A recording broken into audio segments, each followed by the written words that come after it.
What is happening, guys? Martin Martinez back again. We're going to make a quick video for you in respect of my last video. This is just a breakdown of some essentials only that I'd recommend. And when I talked about I'm no longer buying things necessarily at a designer, and I'm no longer buying named brand clothes and items, I've got a few things here which I'm going to deem as my essentials, but at the same time, I just want to talk about them. And again, why you focus, again, the focus should be now more longevity rather than focusing on fast fashion.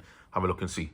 Okay then, so just to start with, you can see here, let's start with the watch. Now for me, definitely for me as a guy, maybe more so an accessory at this point, because technically speaking, you got a phone, you don't necessarily really need a watch. But as a point of an accessory, you could say even, technically speaking, a watch is not really necessarily a bad option. Give something to your wrist, give something to maybe have a focal point or even a point of discussion. This particular Casio here, I can't remember the actual reference itself, but I remember seeing a video about, is it Tyler, the creator? Someone had this watch on, and I thought I like it's pretty cool. Casio watch, rubber strap. It was only, I think only cost me around about 10 to 20 pounds UK.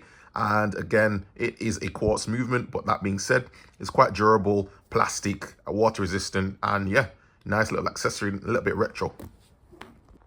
Next piece in the collection, and again, I'm just wrapping this off the dome. So again, let's go with the focal point here. You can see this is a card holder. This is a Goyard card holder, Goyard card holder.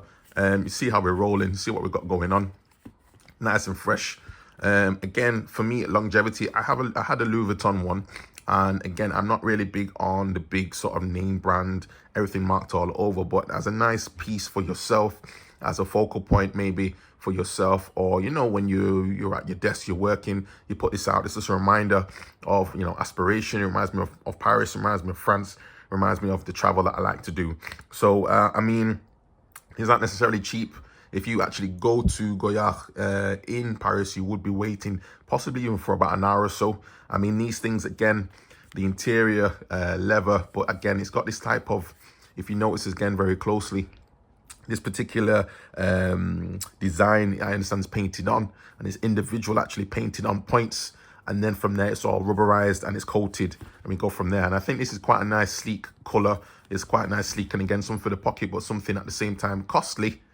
But nonetheless, I think it's something that's an essential for guys. Have some type of wallet or something just for yourself, just to remind yourself of where you're trying to be and what you want to achieve, and look at it that way. Rather than buying loads of cheap things, maybe get one item that you're happy with and go from there. Next one on the list, I'm going to go with this one. You can see these are literally my go-to when it comes to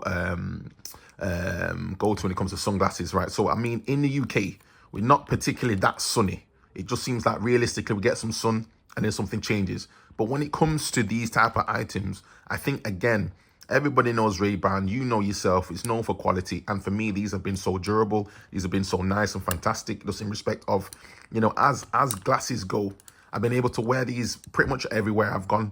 They go with pretty much any outfit. This particular model, again, I don't know necessarily the actual model number or reference, but a standard pair of sunglasses is something that I think guys should have at least one pair. If it's not important to you, I get that. But for me, when it comes to having that go-to pair, you throw it in your bag, you don't worry about it, they're there. This is definitely one, and this is my go-to. And I think I got these for, at the time, probably might have even been about, I don't know, 70 pounds or something like that. But yeah, durable, long-lasting, not necessarily even, you can wear them and forget you've got them on. And that's what's a good thing about these type of sunglasses to me. So guys, essentials. You let me know your thoughts. Do you have any sunglasses? What do you have? And if so, what brand? How much did you spend? Leave your comments.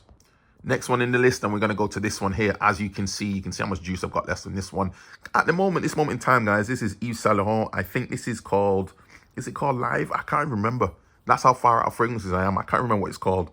But that being said, this to me, or the Parfum Concentration, can't remember how much I paid for it. But that being said, this is one of my fresher aquatic actually go-to fragrances. The actual EDT or the Toilette didn't really have that much appeal to me, but this one gives me a nice grapefruit vibe, like deep sea dive type of scent, and I'm actually really enjoying it. I don't know if it got some type of clary sage in there or something going on, or is it not necessarily basil, but there is like a sort of greenery note in there as well. But as it comes to fragrances, and the bottle, the atomizer is pretty clean and fresh. I like this sort of block feeling to it. You put it on, and you feel like you've, you feeling freshened up and everything, and you're ready to go. The atomizer is not magnetic, and this at the top is a little bit cheap.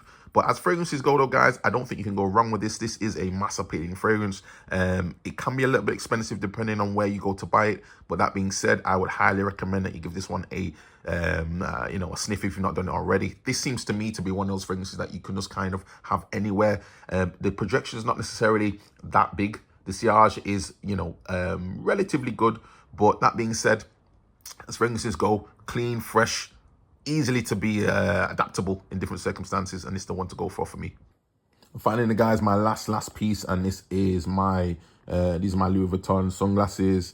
Again, not necessarily cheap, but at the same time, if you are into slightly more toned down fashion, slightly more toned down type of luxury pieces, for me, this is probably what works for me. These glasses remind me a little bit more of, like, how could I say, city living, a little bit more like fashion week, a little bit more sort of not necessarily flossing, because again, if you can look on there, you can see the logo is actually quite minimalist on there, and it's only kind of the trunk logo.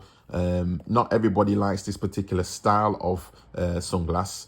These remind me of the ones from Ray-Ban. I think they call it the Wayfarer sort of sunglasses that guy's wearing in a lot of films, actually. And also reminds me of, what is it? It was being worn in that film by Wolf of Wall Street. It was worn in that film. So these guys are my sort of like slightly more higher brow type of sunglasses. Don't necessarily wear them with every outfit, because sometimes it can be a little bit too much, because you can see that the lenses are slightly bigger compared to the Ray-Bans I had. So I think for sunglasses as it goes, obviously you need to make sure it fits with your face, your nose type, and all these type of things. These are the Western version of sunglasses. I know they have Eastern versions as well, where Louis Vuitton are. But at the end of the day, though, guys, they are plastic sunglasses. Don't forget that. But at the same time, if you want something for yourself, you want something to enjoy and just have a little bit of luxury, fair enough, do it on occasion. But my whole thing right about now is, okay, you spend a little bit more, but you're not going to be buying loads and loads of other things after that. These, for instance, is another case of the for these sunglasses, because for some reason Louis Vuitton only seems to give you these ones. This case is one I got from Amazon. Again, I like that old school type of look, that type of vintage, type of old flex type of look when it comes to these things. And who would know that the Louis Vuitton sunglasses in there? So ultimately, guys, those are my essentials. You leave your comments down below. Is there anything I've missed off the list? Anything you think is something that's important for a guy to keep? And these are just borderline accessories. But you let me know your thoughts below, and I'll see you soon. Peace.